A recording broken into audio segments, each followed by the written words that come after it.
Welcome to the StrangePlay podcast, monthly news edition, where we select several stories from the past month we feel are worth discussing and giving our 2 cents. I'm Rik. I'm Simon. And this is the month that was October 2017, but we're doing something a little bit different here. This is the final monthly news edition of the podcast. We're actually moving the news to a weekly format and giving it its own show. So this is more of a just tying off loose ends, trying to get as much of October news as we can before moving to the weekly edition. So here we go with the final monthly news edition.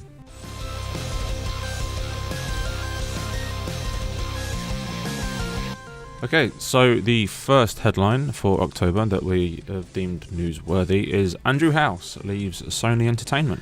Yeah, he's been with Sony Interactive Entertainment for, God, when was it? When did Kaz Hirai stop? Like 2010, 2011? It's been a while. He's been the boss of PlayStation since then, and he's just basically said, yeah, I'm done here. He's holding on to the reins of deputy, but a guy called John Codera will be taking over from him. Okay. I don't really know. Well, nobody knows where Andrew House is going to go to. It's not really clear. Like, he's been such a big part of the PlayStation brand. Like, you know, when E3 comes around, he's Joe front and centre. He's like a kind, gentle Englishman. But, yeah, like, I'm not entirely sure. Like, the person that's taking over has got big shoes to fill. Because he were kind of... He became the face, didn't he? Like, he oh, yeah, definitely. It's going to be odd, like, not having him there. Like, I don't know if he's going to bow out at this, well, next year's E3 or, like, so out of the blue as well. It's like, he really has just surprised everyone because it's such an out-of-character thing to do in the situation that they're in. It'll be interesting to see what he does next. Like, if he stays in the games industry or if he goes elsewhere. See, he's been with Sony since, like, 1990. It's a long time to be with a company. Like, you think he'd stick with it, wouldn't you? Like, if he's been there that long, like, he's obviously got roots. So maybe he just wants a challenge or he needs a change. Or... Yeah, and that's the thing though. Like, if you've been with the company for, you know, coming up to 30 years, like 27 years maybe he's been there. Yeah, 27. But that's a long time. It is. So, you know, moving on kind of makes sense. You know, new horizons and that. Well, yeah, end of an era. Yeah, it's E3 is going to be very different without him. That's for sure.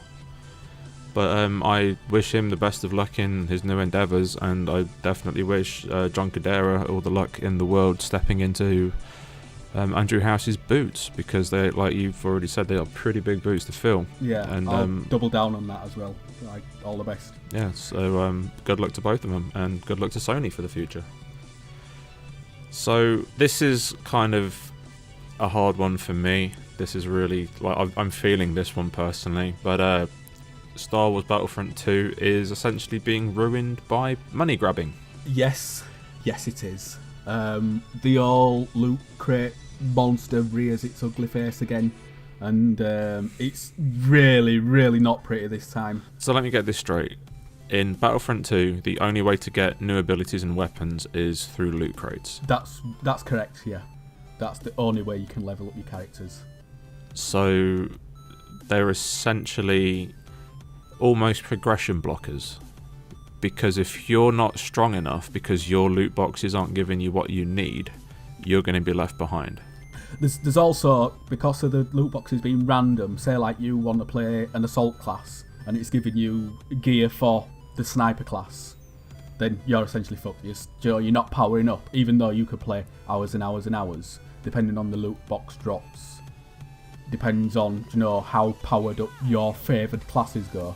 It's such a fucking bullshit way of doing it. Yeah, that's such bullshit. Like, it's disappointing in Overwatch when you have a loot box and you open it and you don't get a skin, or like you get a new limited skin, but it's not for a character that you use. You're like, oh, that's a shame, but it doesn't change the game. No. But this is literally, oh look, I've got a gun for a class that I don't use. I think fantastic. What's especially like nasty about this way of doing the loot boxes as well is that the perks that you can get are just fucking ridiculous. Like the one that's been touted, that's been showcased by pretty much every YouTuber fucking going, is the Boba Fett. Essentially, he can get 100% damage reduction while in the air. He's fucking Boba Fett. Like, he's going to be flying about all the time. So if you've got the money to just buy the crates and level him up, when you get to play as Boba Fett, you're not going to lose him. Because he's invincible, like he's immune when he's in the air. I can't even fathom how the people that were designing the game were like, yeah, this is a totally fabulous idea. Like, this is going to be really, really balanced. Because it's not. Like, it's so fucking stupid. Yeah, and it's really, like, pissed me off as well on a personal level, because, as you know, I'm a huge Star Wars fan. Yeah. And I was massively looking forward to this. And now I'm in this really precarious position where I don't want to give EA money. I don't want to buy this game because I don't want to support loot crate culture. But I still, like, if I don't play it, I'm going to miss a big chunk of canon story. So, you know, that's how they're going to get people in. You know, you're going to get the hardcore Star Wars fans who are playing it purely for the story, like me. And then you're going to have the multiplayer people. But I'm on the fence now because I was really looking forward to this. It's a second-hand job, I think. Second-hand when it's come down in price for me. I know, like, this has become a bit of a pattern. The very first episode we did were about stuff that we were looking forward to from E3. Yeah. And Shadow Wars were one game. That's been fucking, like, absolutely ruined by loot crates. Star Wars Battlefront 2's ruined by loot crates. These two games won't be the only exceptions. Like, there's going to be fucking issues like...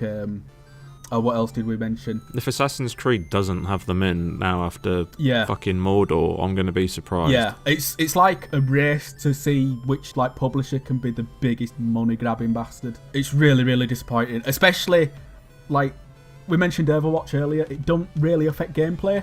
Someone having a different skin. Yeah, it's purely aesthetic. Yeah, whereas this is how the game plays. Like, it's affecting how the game plays.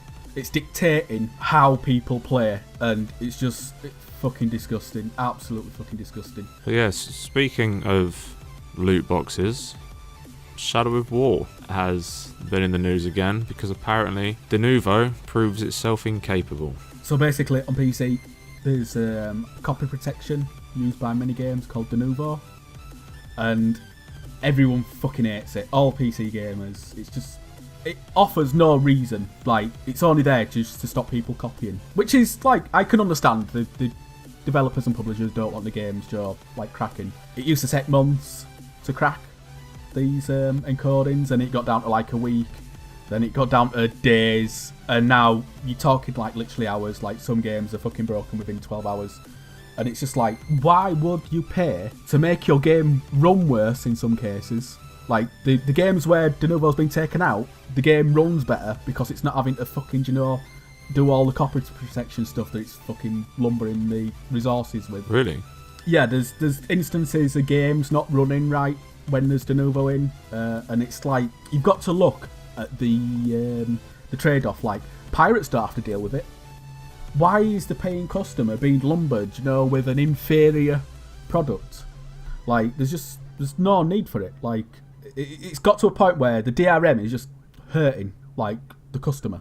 The legitimate customer has no benefit from adding the Denuvo. It's not like Netflix or Steam or Spotify or whatever, where there's actually a legitimate reason to subscribe to it, to have it there.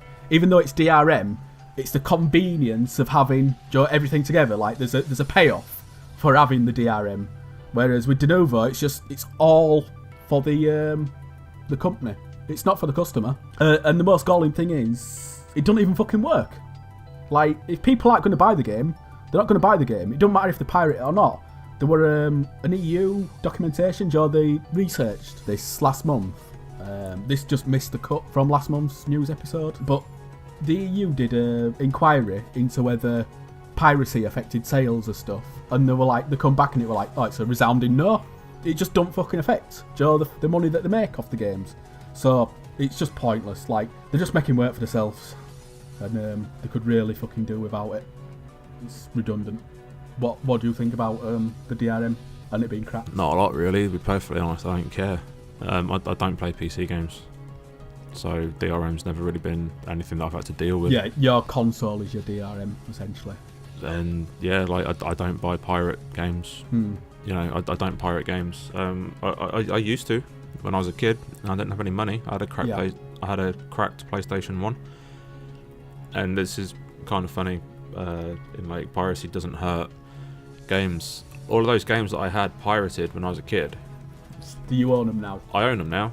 Yeah, it's exactly the same for me as well. Usually in more than one format. Like a big thing that like a few of my friends were sort of like ridiculing because I got a SNES Classic. Yeah. And they're like, oh, you know, why don't you just download the ROMs? And I'm like, well, now that I'm in a position where I can give the developer money for their games, I'm going to, because I don't mind spending a few pounds to buy an old game if I, you know, have the opportunity to. So yeah, like pirating isn't really something that's in my stratosphere, I suppose. It's not really anything that affects me. And if to be honest, what you're saying about it actually affecting games' performance is true, then you know maybe they should try releasing without, just to see what happens, and maybe, you know, surprisingly, they're still going to sell as many as they do, and you know the same amount of people are still going to play it. There's been instances of indie developers actually releasing uncracked versions of the games on Pirate Bay and actually saying it, when you've got the money, buy it. Similar thing happens with films as well. I can't remember who it is, but there was a director who, his film, he released a little indie film and it got pirated and it went on Pirate Bay. And because it went on Pirate Bay, people were watching it. And because people were watching it, they were enjoying it, and then they were buying it. It's basically viral. Yeah, like it's viral marketing. Yeah. I've also seen like people, like developers, go on to Pirate Bay and just give away Steam keys. So enjoy, you know? That's crazy. Thanks for having interest in my game. Yeah, so piracy can be a help or a hindrance depending on how big you are. Yeah. And speaking of the little guy, and this makes me happy, Cuphead sells shitloads, to quote your headline.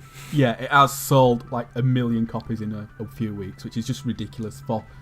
It's like 3 people have made this game, and it's like one of the biggest like hits of this year. How long did it take to make? Because we've been joking about it in a few podcasts that it's like the Duke Nukem Forever of... I don't know. My dad used to fucking tell me stories about it when I was a kid, I think. It's been in fucking development that long. Have you played it yet? I haven't. I actually got a little bit put off with it because of the control systems. Like, it's more Contra than dual stick. Yeah. It might work in theory, but when I learned that, I was like, oh. Well, apparently it is working in theory, because 1 million copies have been sold.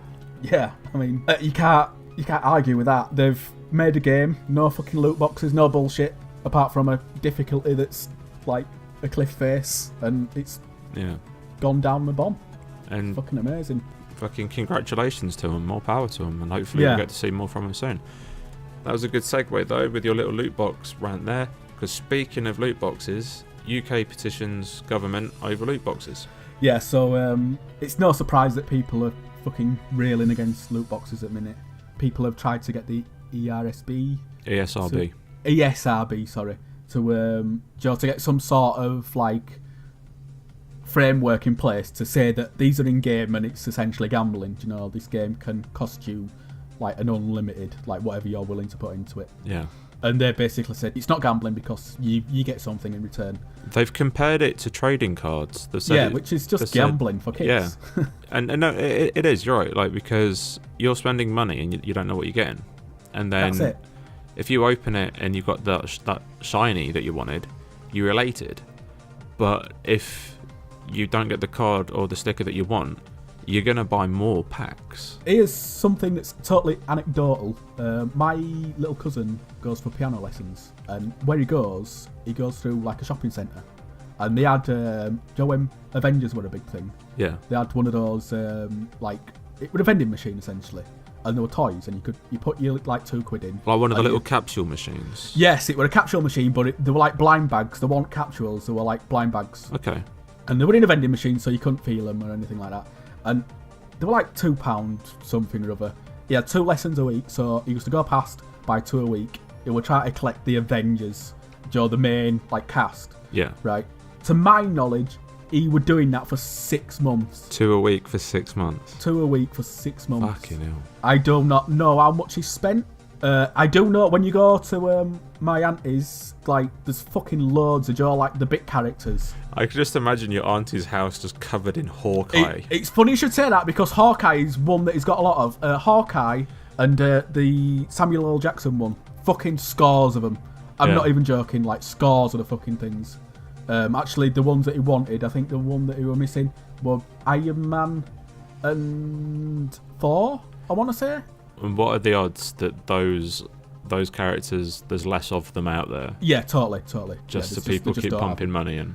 To buy them, I reckon if they were in like a set for the 5 or 6 people that are in fucking Avengers, I'm not a comic person, so I don't really know. It'd be maybe 20 quid. Do you know if you were to just buy them outright as a collection? Oh, yeah. But yeah, he's easily spent fucking 50, 100, 200. And this is the thing. It's opening something when you don't know what you're going to get. It's a gamble. Yeah, by definition. And this loot box thing, it's serious business. It's tripled the value of the gaming industry. And people have gone so far as to say to the British government, this is getting out of hand. These microtransactions have been in games that are targeted at kids in some cases. And there needs to be some sort of like legislation to prevent or at least educate people that are buying these games to just sort of rein it in, essentially. At the time of recording, I had a look, it's 14,500. It needs 10,000 to go through. I can't see it in cap. I just can't. Like, we're such a minor fucking part of the gaming industry that it's not going to get out of there. And even if it did, I don't think government would give a fuck. They've got bigger things, they've got bigger problems to fucking worry about than fucking digital items. But yeah, I mean, what do you think? I think the petition's a waste of time, to be honest. Especially if it's on one of those like government official petition websites, because no one fucking reads them. They get thrown out of court all the time. And the fact that, the governing bodies for video games and certification and stuff have turned around and said, oh no, it isn't gambling, it's trading cards. If this is gambling, then so are trading cards. And they're using that as their kind of like loophole as justification for doing it. Then the government are just going to look at it and go, oh, okay. And how much did you say that it's tripled It's tripled the industry. Yeah, and then how much of that in tax is going to go to the government? And this is fucking like, it makes me sound like a tin hat guy, but if there's tax on it, then maybe that's a way to get them interested in it. Yeah, because it's going under the radar. But if there is tax on it already, and they're making the government are getting their cut from it, then they're not going to stop it. If it's tripled money, then that's like, oh, that's more money for us. Well, presumably when you put your when you buy like the Xbox Live cards or the PSN store credit, that's taxed, so they'll be getting a cut. Yeah, it's damn like I fucking hate loot crates. I genuinely hate loot crates, and I think Overwatch is fine. Yeah, because it doesn't affect the gameplay. I think having them like gameplay affecting like in Battlefront 2 is disgusting, and I think having them in single player games is disgusting. Like if there's two solutions to it.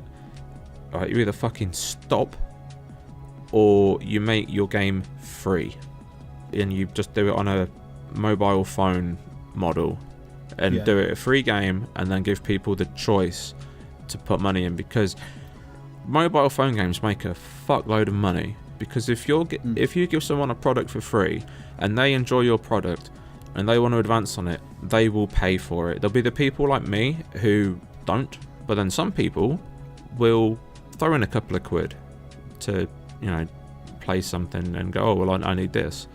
And I'm like, that on a free-to-play model, that's fine. But once you've charged somebody 60 quid for your game and then you're still charging them more, it's like, yeah, you know what, fuck them. I really do genuinely hope that something gets done about loot boxes in the capacity that they are becoming. In some cases, games are triple dipping. Like Battlefield 1, you buy the game, that's 45 quid, 50 quid. Then there's a season pass, that's another 40 quid. And then they've got loot boxes on top of that. Yeah. Which is just fucking mind-blowing. Like, how much money do you want?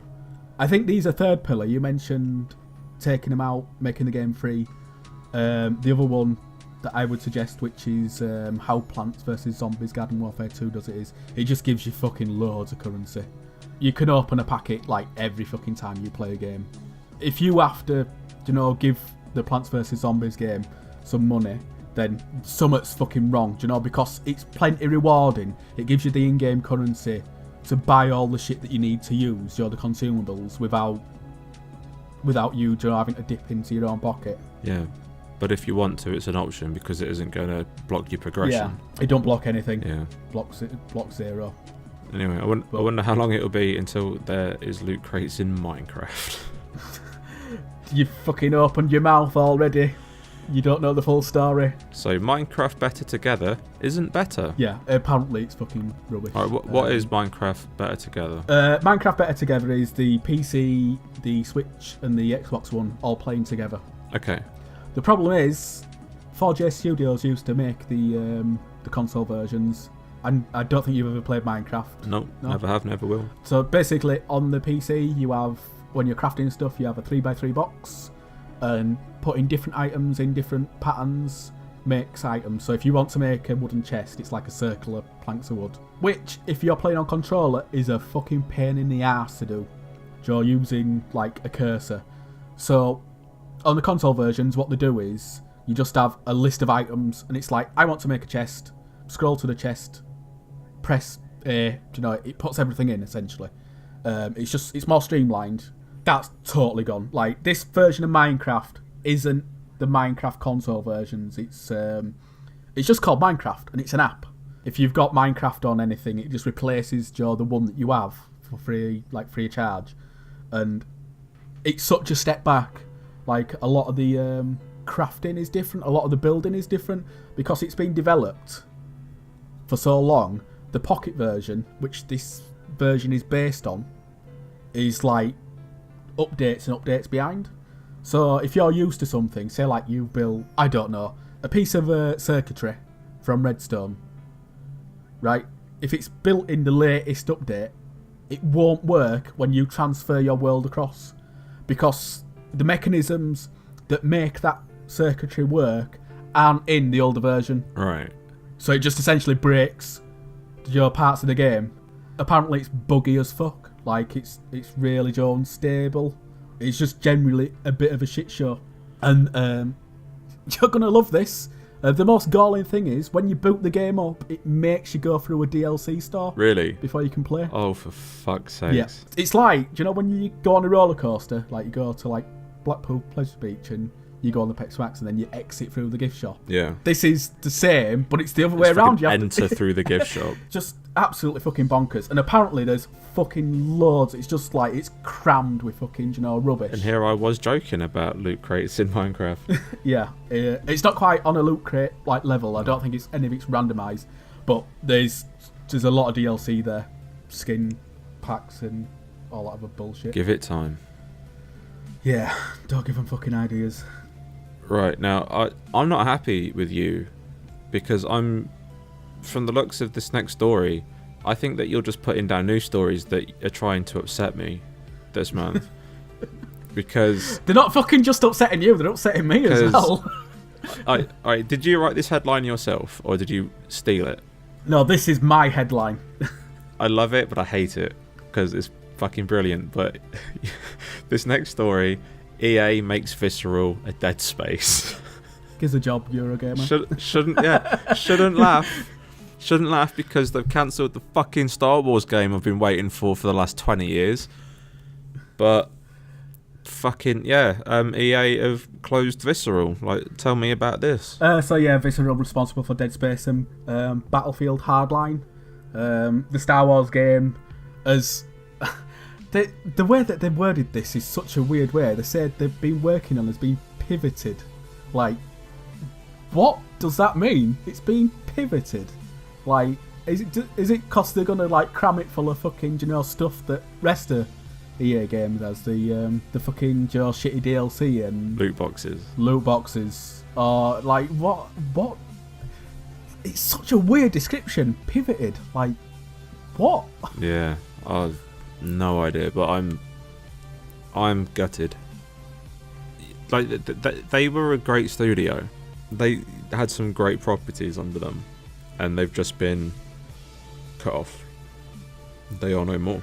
Yeah, I think Dead Space, well, amazing. I think, do you know when someone has a talent and it's just like, yeah, you do what you want, mate. You fucking do that and we'll market it and Joe, it'll be brilliant, it'll be fantastic. And then they got brought in to fucking sort out Battlefield 4. Battlefield 4 were a fucking mess when it released.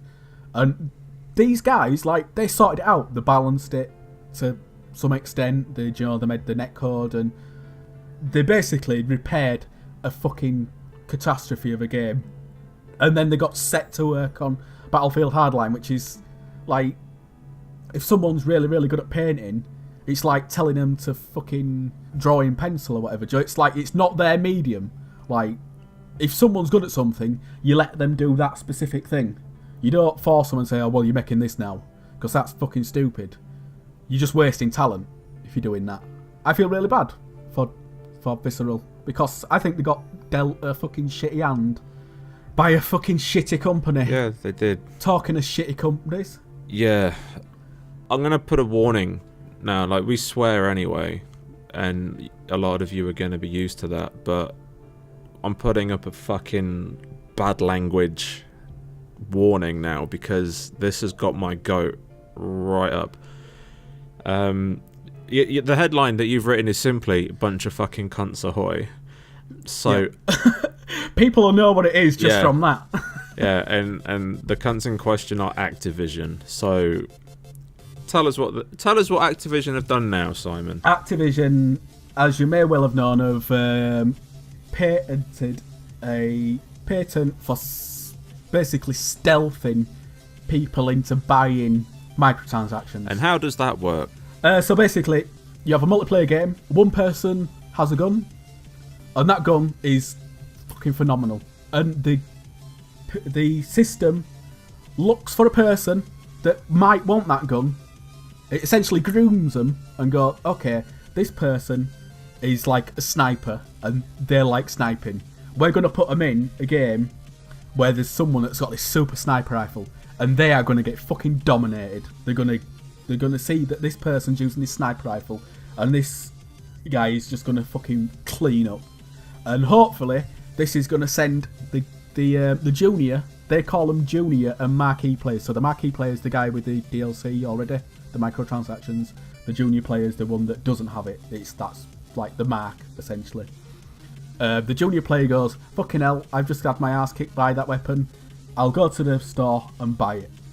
And after that, the junior player takes place of the marquee player, and he's pitted against fucking teams that he's going to be strong against. So it's doing insidious things here, this fucking thing. It's rigging matches, essentially. It's finding someone and saying, okay, you're going to fucking lose to this guy. Or finding someone saying, you're going to beat this guy because you give us money. So it's a pay-to-win aspect there. It's absolutely disgusting. And the thing is, I was talking to Elliot about it, and I wasn't even thinking about this. I was just going on about the money and how it's manipulating and using psychology to fuck with people. And Elliot turned around to me and he was like, yeah, but it's not just that. They are fucking with matchmaking. So now, when you play a game, you expect to be pitted against people of equal skill, equal gear, to just get in and have a good, fun game of something. That's right. This patent will literally fuck with that and ruin an experience for literally everyone playing their game. Rigging matches. Yeah, everything's going to be rigged, which means that there's no point in fucking playing. Yeah, there's no point in playing it because it's not going to be fair. There's no point in playing unless I want to be a fucking dick and buy something and then dominate other players. Yeah, and it's just shit. It's fucking pay to win. And the fights aren't going to be skill based anymore. It's going to be, like you said, weak people pitted up against strong people, so the weak people go and buy the gear that the strong people have got. Hopefully this backfires in the face and the people that get fucking done are like, yeah, I'm fucking not playing this again, it's bullshit. Yeah. And it just shrinks the pool of fucking players down until it's not sustainable.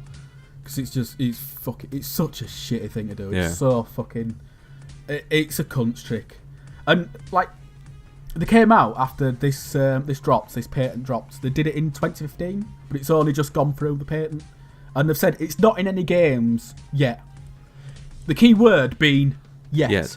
So, have you noticed how they've dropped it before Call of Duty World War II? Is it going to be in there? It's just got to the point where it's like, how can I fucking trust them to be like on the level with me, Joe, when it comes to matchmaking me against Joe even teams? And that's the thing as well, like, the fact that it is just money-grubbing tactics to try and manipulate people into spending more money on shit that they don't need because they shouldn't need it for a game because it's supposed to be fucking fair, it's put me off wanting to get Destiny 2. I was looking forward to playing that with you, and now I'm looking at this, and I'm literally just here going, fuck Activision, I'm not going to give them any money. See, I don't know how they would get that in there if they did. Because it's a loot-generated game, I'm not sure how that'd work. Unless there were, like, engrams or something, Joe, that you had to purchase. Or it'd be, this weapon comes out of this loot box. This guy's got it. Buy these loot crates. So then people are spunking money into numerous fucking loot crates in the hope of getting this one weapon. I wouldn't put that past them. I don't blame you. I don't blame you, because it's so, like you say, it's going to affect everything. Like, if they decide to fucking put this in, which they're going to do, I mean, why would they fucking patent it? Why would they make a big thing of it? Now, you've asked that, and again, I'm going to quote Buggy2988, because he spoke about this earlier in one of his videos today. He said, what if the patent is there to literally stop other people doing it? And I know this is like real fucking, sunshine and rainbows thinking. Says, but this is like the lowest of the low that you can get with microtransactions and stuff. It's predatory. It's another level of predatory. It's literally manipulation for money. It says, but what if it's been patented now, which means that no one else can do it? And if they don't move with it, they've just created a stalemate. Yeah, that's actually a good point. Yeah, like if that's something that they're going to do with it, if they're like, right, we know that this kind of technology exists and that you can do this kind of thing with it, we've patented it now, so no one can do it. We're not going to do anything with it, we're just going to leave it here, but no one can do it. And I think the patents last for like 5 years. I think, the weird thing with patents is you only need to change it ever so slightly. They could get around it, they could skirt it if they wanted to. If they're really, really that serious of following that mechanic of picking a victim and trying to sell them shit, then they're going to do it. I don't think any patent's going to stop like Ubisoft or EA or any of the other big guys from turning their attention to something like this. But the very reason that the fucking patented it is like someone in a boardroom were like, yeah, this could work. Yeah, let's roll with this. It's like, no, let's not fucking roll with this. Like, can't you see what a fucking stupid idea that is? Like, can you not see how it could potentially backfire in your face? This is the thing with these fucking companies. Like, they're greedier than fucking Midas. Yeah. Like, they just want to fucking... It's never enough. It's never fucking enough. The only reason they do this shit for is... It's making money. It's making money for shareholders. Yeah. Like I say, it's tripled the intake of money that's going into the industry. All these fucking loot boxes and fucking microtransactions are essentially fucking inflating how much money's going in, and it's all going out to dividends. I'd almost certainly guarantee. Yeah. Because it's not fucking going back into games.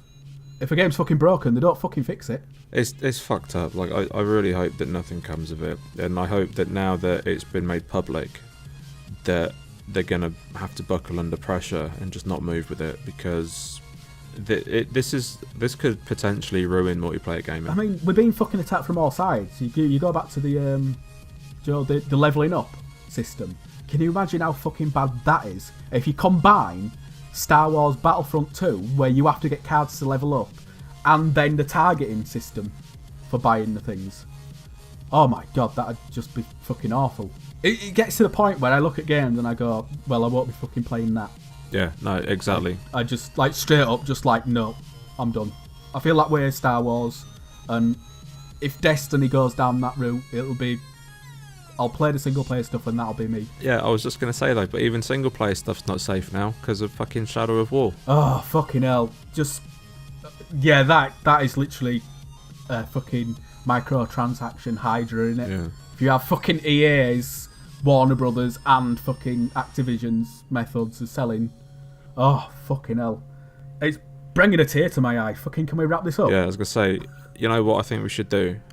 I think we should have a podcast specifically for our thoughts on loot crates and microtransactions and this Activision bullshit. So, what do you think? to the stories that we've covered today. Do you agree with our opinions? Do you disagree? Do you have thoughts that you want to share with us? If you do, then you can talk to us on Twitter at StrangePlay UK, or you can go over to Facebook/StrangePlay UK and speak to us there. So once again, that's been the news for October 2017. Thank you very much for listening, and remember, this is going to be the final monthly news edition podcast. News will be moving to a weekly show on its own, which will be coming out hopefully on Saturday, so keep an eye out for that. Thank you for listening, and we'll see you next time.